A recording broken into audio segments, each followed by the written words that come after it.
Hello, good afternoon. A man in his 30s has been arrested on suspicion of a public order offence following an alleged incident involving the Remain supporting MP Anna Soubry.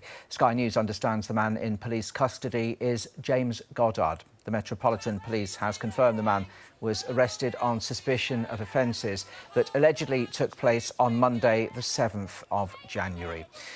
Well, our correspondent Laura Bundock is in central London for us this afternoon. Laura, what's the latest on the arrest then?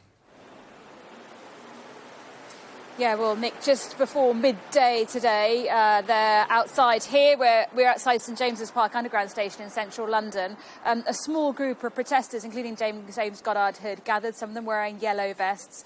There were some speakers due to be speaking as well.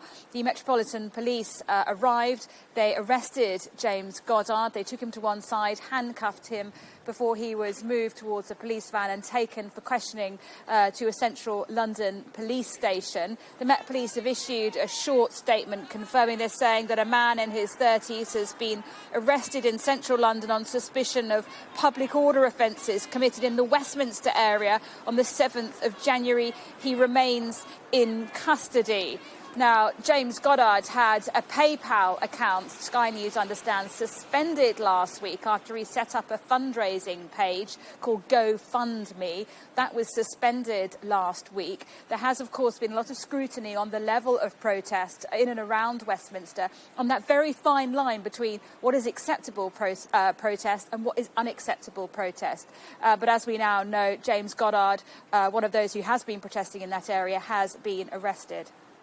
Right, Laura, well, let's take a look, in fact, at the incident at the centre of all this. James Goddard, seen here in the yellow vest, was part of a group who were filmed speaking to Anna Soubry on Monday, all filmed as the Conservative MP walked from a media area opposite Parliament back towards the Palace of Westminster.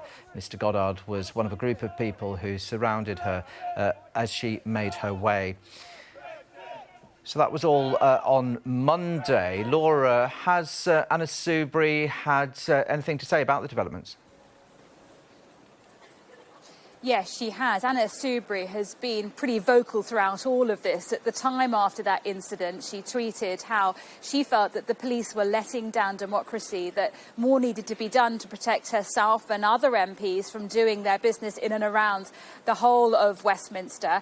In fact, what happened to her and what has happened to other MPs prompted a large group, some 60 MPs, to write to the head of the Met Police asking for more appropriate action, more to be done to protect them and ensure their security. Of course, at the back of their minds, very much the murder of Joe Cox. But the MP Anna Soubry had this reaction today to the arrest. All I'm saying is I'm absolutely delighted when the police do their job. They've got all the powers they need, they've got all the ability and the skills, they just need to do their job. And that is, of course, to make sure that people can go about their lawful business, especially the broadcasters. I mean, I'm really worried for the journalists, really worried for the crews that are having to put up with this terrible noise, which means they can't do their jobs, they're being harassed and intimidated. And if the Metropolitan Police see it for that, then we can restore some decency to this debate.